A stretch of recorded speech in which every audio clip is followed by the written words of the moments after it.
La conclusión es obvia. El mestizo chileno es, en esencia, un araucano urbano. Lo único que fue necesario para gatillar el episodio del microbús fue que la joven vistiera de indígena, de lo contrario, se habría mimetizado sin esfuerzo alguno entre la multitud. El hecho de que nadie haya querido sentarse junto a ella no es solo una grotesca demostración de racismo, sino que, además, da cuenta del carácter funcional de este. Nadie se sentaba a su lado para evitar contagiarse de esa enfermedad indígena, nadie se sentaba a su lado para asegurarse de marcar distancia con el indio, luego de que las barreras genéticas se hubieran mostrado inexistentes. El país tiende a sentirse blanco más por el pánico de encontrarse con un rostro amerindio en su espejo, y todo lo que ello históricamente ha acarreado, que por deducción de sus rasgos. En el fondo, es la identificación de pleno con los poderosos visibles por parte de un grupo subordinado. Al haberse estos considerado blancos frente al grupo indígena, la forma de consolidación y validación frente al grupo auténticamente blanco debía manifestarse en una creciente hostilidad hacia el indio. El mestizo se pone al servicio del blanco para mostrarse igual, y se vuelca contra el indio. Eso es lo que ha ocurrido en primera instancia, y es el fundamento del racismo en Chile. De allí, esta característica irá evolucionando según las diferentes corrientes internacionales, cambiando en la forma o apariencia del fundamento, pero manteniendo como constante la hostilidad o discriminación negativa hacia los grupos no blancos. Lo que en un comienzo sería retratado como una primera forma de consolidación nacional, luego se confundiría con el patriotismo irracional durante las guerras chilenas, donde, a raíz de las victorias, se fundiría todo en una especie subcultural conocida como el roto chileno. Las hostilidades culturales hacia Argentina se harían igualmente manifiestas, pero no en base al criterio étnico, pues el porcentaje de población con ascendencia directamente europea es notablemente mayor al otro lado de la cordillera, como producto de la inmigración desde mediados del siglo XIX. De hecho, esta situación de hostilidad hacia Argentina, parece ser más de resentimiento y envidia provocados por el mayor porcentaje europeo en ese país, además de presentar otra particularidad. A diferencia de Chile, en donde la inmigración europea es escasa por la casi nula comunicación de transportes por mar, la Argentina descansa con una costa abierta enteramente al Atlántico, mar del centro cultural occidental, convirtiéndose así en un país directamente comunicado con aquellos rectores de la modernidad.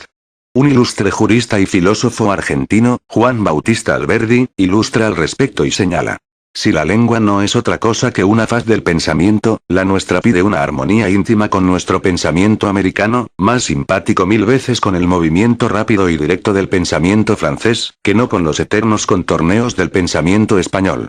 Nuestras simpatías con Francia no son sin causa. Nosotros hemos tenido dos existencias en el mundo, una colonial, otra republicana. La primera nos la dio España. La segunda, Francia. El día que dejamos de ser colonos, acabó nuestro parentesco con España. Desde la República, somos hijos de Francia. Cambiamos la autoridad española por la autoridad francesa el día que cambiamos la esclavitud por la libertad. A España le debemos cadenas, a Francia libertades. Para los que están en los íntimos orígenes históricos de nuestra regeneración, nuestras instituciones democráticas no son sino una parte de la historia de las ideas francesas.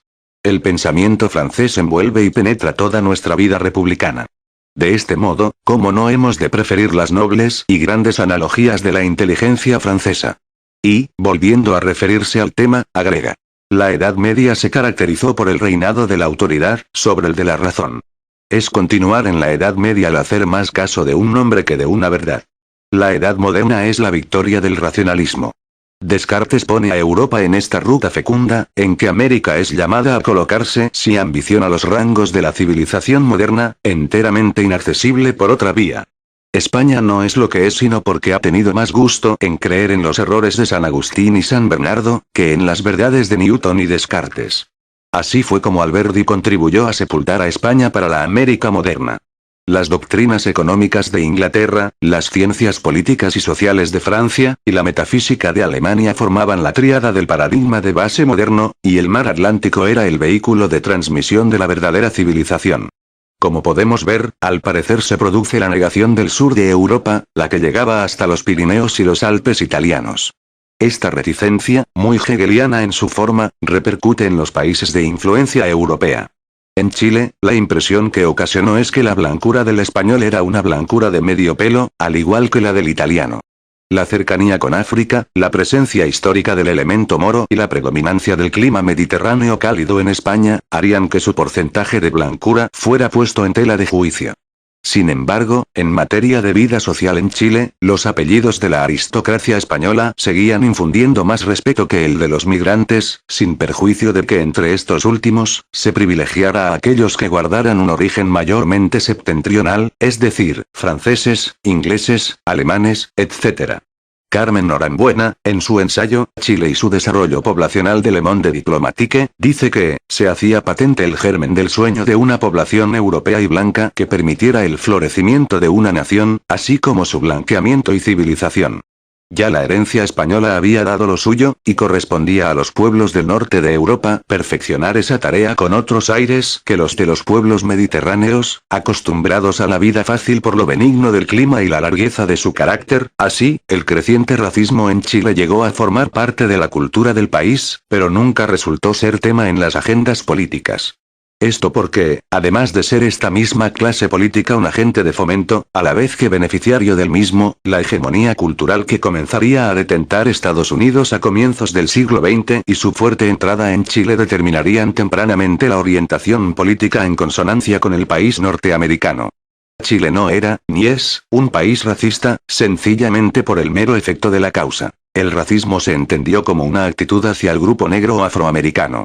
En Chile, con excepción de la comunidad de afrochilenos en los valles del norte, la presencia negra representó una minoría tan insignificante que tuvieron que pasar varios años para que, al incrementar con la explosiva migración, llegara a generar impacto en términos de la discriminación. Más allá de esto, nuestro país nunca se inclinó a reconocerse racista.